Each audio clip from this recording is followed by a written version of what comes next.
Hi, as mentioned, I'm Edwina, and my colleague Ye will also be presenting the second half of this session. We're both from LinkedIn. Today we will discuss metrics-driven tuning of Apache Spark at scale. LinkedIn has a large and diverse Hadoop ecosystem, supporting many different computation engines, including MapReduce, Pig, Hive, and Spark. Over the last several years, our infrastructure has grown a lot with all these workloads, and we have over 10 clusters and tens of thousands of nodes, thousands of users, and several thousand applications running every day. Spark has been becoming more and more popular at LinkedIn, and over the past year, we've seen rapid growth in Spark usage. This slide shows the growth trend of Spark usage for one of our clusters. We measure Spark usage using two metrics. One is the daily number of applications running per day, and the other is the average daily resource consumption. For this cluster, over the last 3 quarters, the number of daily Spark applications has grown by a factor of 2.4 times. For daily resource consumption, Spark is using about 25% of the cluster resources, and this works out to about 1.6 petabyte hours per day. We're also seeing more and more different kinds of Spark applications running on our clusters. Our use cases include relevance, ETL, machine learning, various kinds of analytics, and metrics. We looked more closely at how Spark is being used on our clusters, and we noticed that only about 34% of allocated memory was actually being used. Take a sample application with 200 executors and allocating 16 gigabytes for each of them. However, it's only using 6.6 gigabytes at most for any of them. So that means there's 1.8 terabyte hours of wasted resources just for this one application. Now multiply this by thousands of applications running per day, and it really adds up. With how quickly Spark usage has been growing, we need to make sure that our infrastructure is able to scale and keep up with the growing number. One option is to make sure that we use our existing resources as efficiently as possible. If we're only using 34% of allocated memory, then if we can make our Spark applications more efficient, we can run 2 to 3 times as many applications on the same hardware resources. This was motivation to try to see what we could do to try to improve efficiency. However, tuning Spark applications can be pretty complicated. There's a lot of different metrics to look at to try to determine if an application is well tuned. And there's also a lot of different configuration parameters. Our users are data scientists and software engineers. They're focused on improving or developing new algorithms or creating new features and applications. They're not necessarily Spark tuning experts, and they don't always want to spend a lot of time tuning their Spark applications. They don't always know what the different configuration parameters are, so they don't always know what to set or what values to set them to.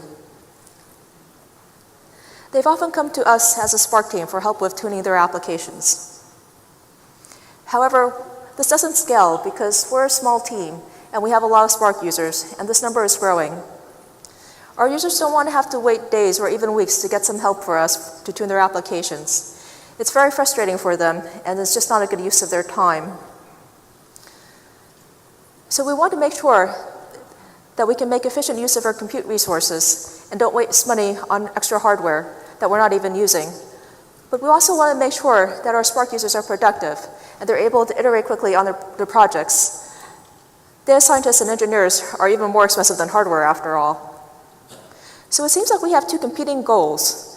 Is there some way we can have both an efficient cluster and also productive users? At LinkedIn, our solution to this problem has been DrElephant. LinkedIn is an open source project that started at LinkedIn that monitors all the applications, that started out monitoring MapReduce applications running on our clusters. We added support for Spark to DrElephant, so it's able to automate the process of monitoring and tuning Spark applications. It uses heuristics to identify which applications are well-tuned and which are badly tuned. It's able to identify specific issues, and provide actionable advice for our users, telling them which configuration parameters need to be changed and what to set them to. It's also able to track changes in performance over time as users tune their applications, where if the application itself changes. This slide shows an overview of how DrElephant works. DrElephant fetches information about what applications have run on a cluster from the resource manager. Then for each application, it gets information about that application, including metrics from the history server. It uses these metrics with a set of heuristics to analyze the application and determine if there's any issues. If it flags any issues, then it can do some further analysis to determine how these issues can be fixed. The results are stored in a MySQL database, and users can access the DrElephant's report via the DrElephant UI. While adding support for Spark to DrElephant, we ran into a couple of challenges. One was determining what the heuristics should be and what metrics to use. I'll talk about that next. Another challenge was that as the number of users in Spark applications increased, was that we weren't always able to get these metrics reliably. The Spark history server wasn't designed to handle applications and metrics at this kind of scale. For the second part of this talk, Ye will discuss what we did to scale out the Spark history server. This slide shows an overview of how Spark's memory is laid out. Each executor runs inside a container, and executor memory is divided into the user memory region, which stores user data structures, and a unified memory region.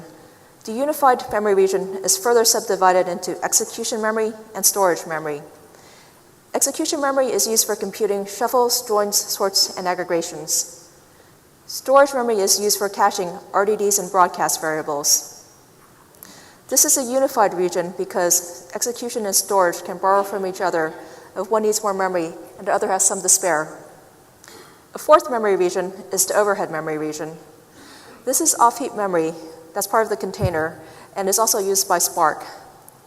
It stores things like Netty and NIO buffers, thread stacks, and OS overhead. Now let's take a look at some of the heuristics that DrElephant uses to determine if an application is well-tuned.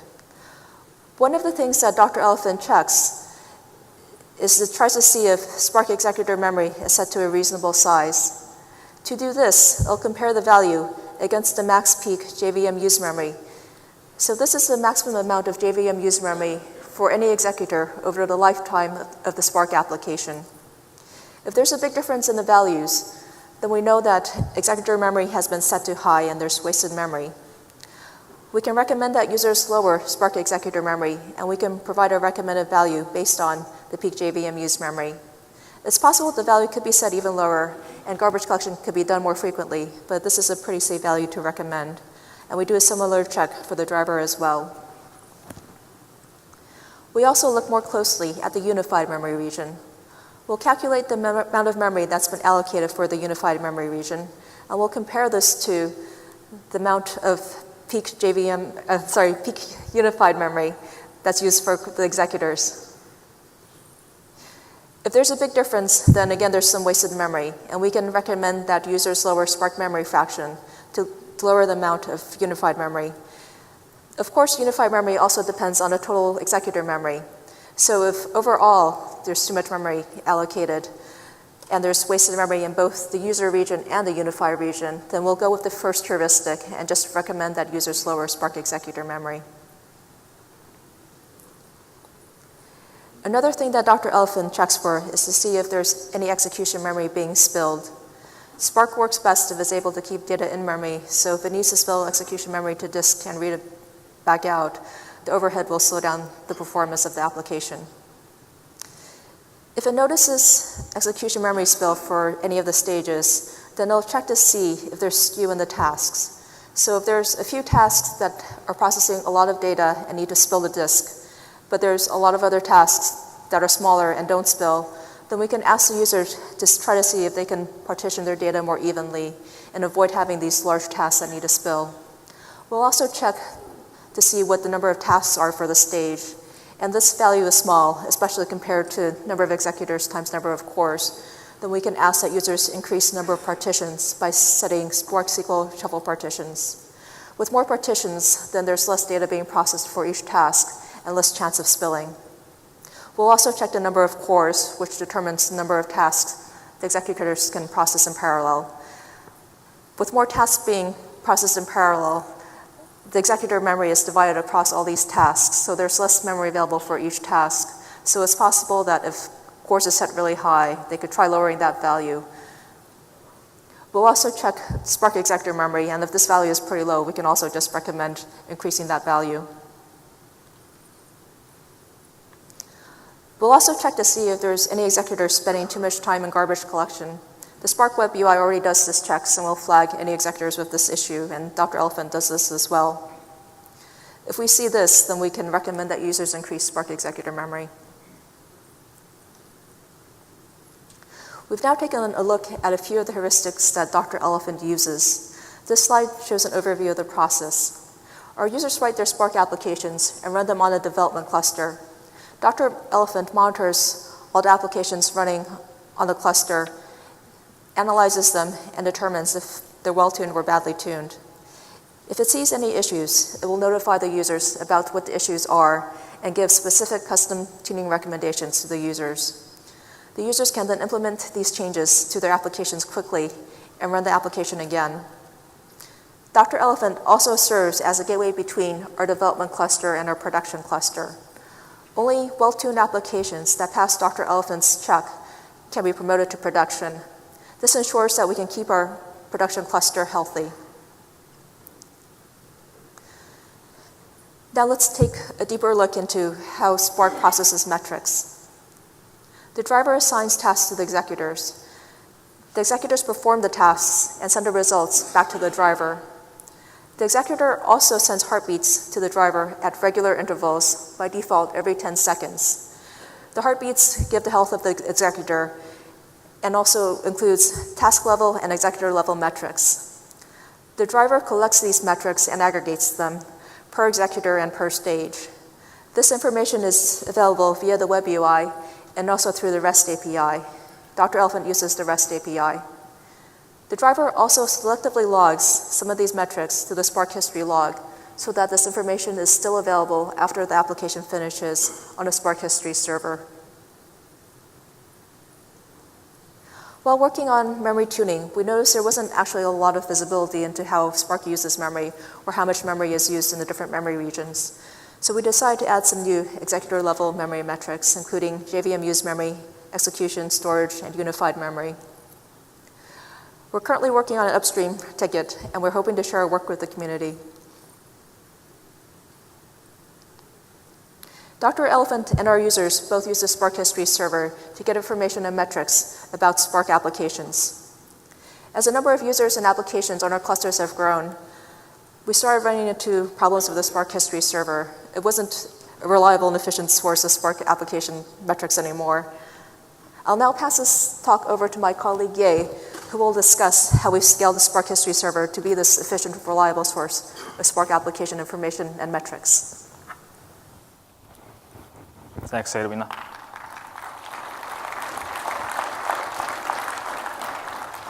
So Spark History Server is one of the critical components that enables viewing history of Spark applications. Its main functionality involves consuming history files generated by Spark applications and serving the histories to either the users via the web UI or DrElephant via the REST API.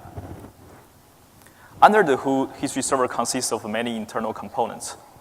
The two most important pieces are two groups of databases.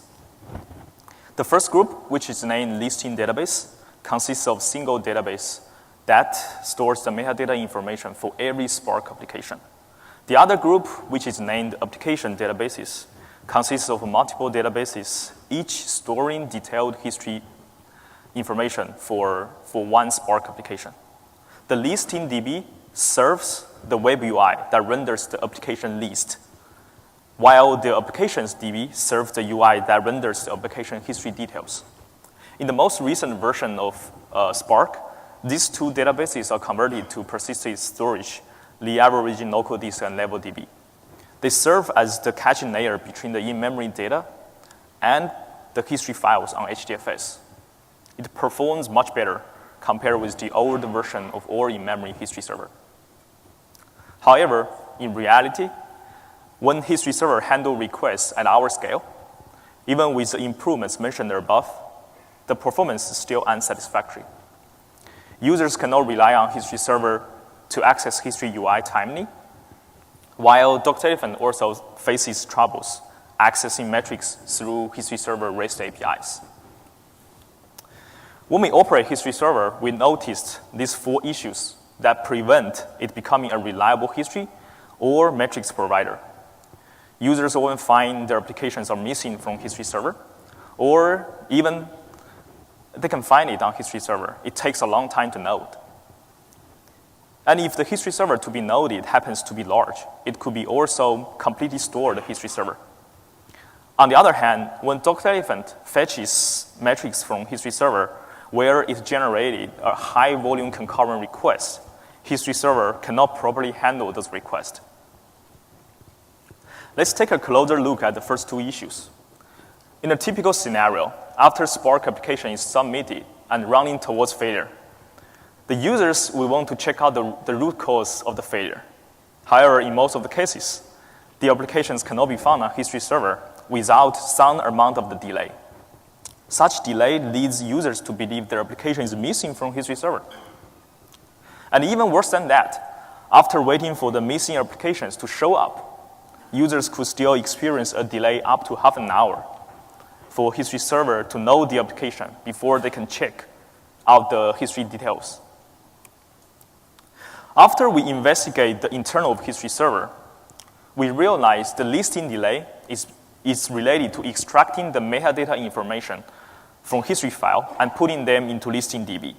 In order to extract all the metadata information, the history file needs to be processed multiple times. Each time a history file is processed, it consumes one of the limited threads on history server. In addition, the time it takes to process the history file is proportional to the size of the file. Where there are many history files to be processed, we can imagine how slow the process could be if there are multiple large history files occupying all the available threads. This finding leads us to realize that in order to decrease the listing delay, we have to make the metadata extraction process more efficiently. After looking at the available options, we decided to encode the history file metadata using HDFS extended attribute. So this enables us to retrieve all the necessary information without actually reading the history file. It further enables us to decouple the processing time of history file from its size. This change significantly improved the throughput of history server extracting metadata from larger amount of history files. With the issue causing the listing delay addressed, we further investigated the cause of the second delay, which is extended loading time of history details. As mentioned earlier, AppsDB serves as a caching layer to store the history details. If the application DB already exists, the loading delay is acceptable. However, history server will not create the DB for each application automatically, and it has to be triggered by an external request. While creating the DB, the full history file needs to be processed, and this cannot be avoided. If the log file is large, the DB creation time will naturally be longer. While the Spark community has planned to reduce the loading time by incrementally reprocessing the history file, we still need an alternative solution until it's available. We observed that in most of the case, our users won't access the history details as soon as the application finishes. And the gap could be tens of minutes. Since we cannot effectively reduce the history file processing time, the only option for us is to start the DB creation as early as possible. So when user attempts to access it, the DB is already there, and this is exactly what we did to decrease the history loading delay. With the improvements, we successfully decreased the listing delay to within 1 minute and start to create the application databases in 5 minutes for 90% of the applications right after they finish. But even though with the first 2 delay issue addressed, and the history server has a reasonable performance under a normal workload, but if the size of the history files or the number of Spark applications becomes too large, history server still faces issues, scalability issues, which impose hurdles for DrElephant to fetch metrics at scale. Such scenarios are getting more and more common with our increasing number of Spark applications and users. So in the early days of operating history server, while we have multiple versions of Spark binary on our cluster, including Spark 1.6 and 2.1, our history server will enter a continuously full GC and stop processing any requests from time to time. In the worst scenario, history server will stay in GC state for hours until being restarted. And after analyzing the heap dump, we found that there is one thread that taking 23 GB memory. And it turns out that not all events stored in the history files are necessary to be processed. And if history server can ignore these events when processing the history files, it could significantly reduce the memory footprint. Another issue we find out is how history server handle larger amount concurrent requests invoking its REST APIs. When the number of concurrent requests goes beyond certain threshold, history server will fall into a state where it cannot associate the request with the correct JT handlers. This would lead to issues where DrElephant would get an empty response from the REST call. And after investigation, we found there is a synchronization issue in history server. And all these improvements or bug fixes to history server are being contributed back to our community, and some of them already getting merged, and some of them is still in progress.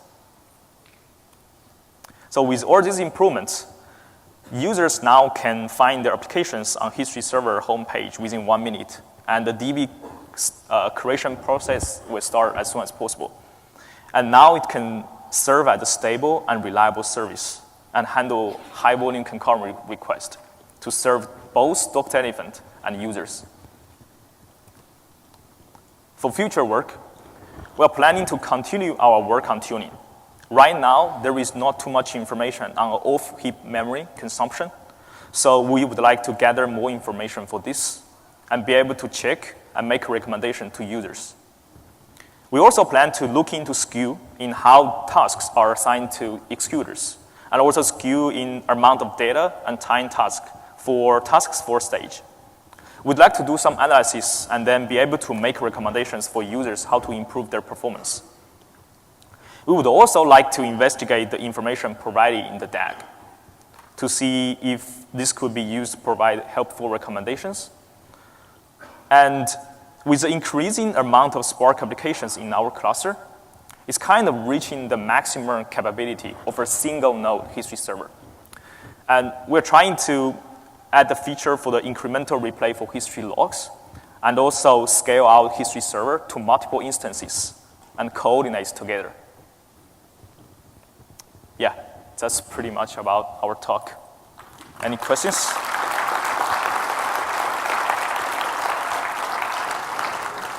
If you'd like to ask some questions, please come up to the microphones in the middle of each aisle.